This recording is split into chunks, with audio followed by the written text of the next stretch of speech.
ایک چھوٹی سی نظم، عنوان ہے اترن، آپ سب کی سماعتوں کی نظر۔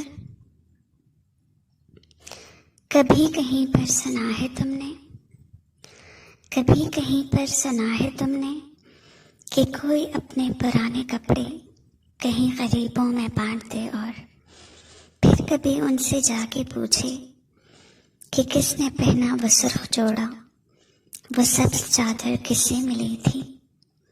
نہیں سنانا، کسی کو فرصت نہیں ہے کہ خستہ کپڑوں کے روک پالے، پرانی اشیاء پہ بین ڈالے یا اپنی اترن کے بھید رکھے۔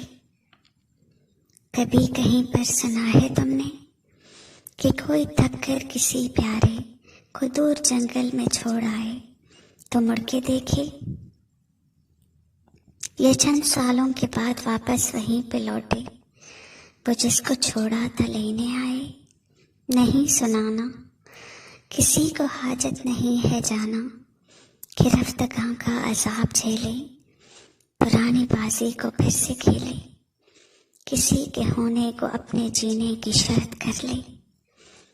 اسی لیے تو مجھے یہ بالکل فکر نہیں ہے کہ کہاں تمہاری عمر بیتی یا کیسی حالت میں وقت کاٹا، بچھڑ کے مجھ سے کس سے ملے تم، مجھے یہ بالکل فکر نہیں ہے، مجھے یہ بالکل فکر نہیں ہے کہ میری اترن کو کس نے پہنا۔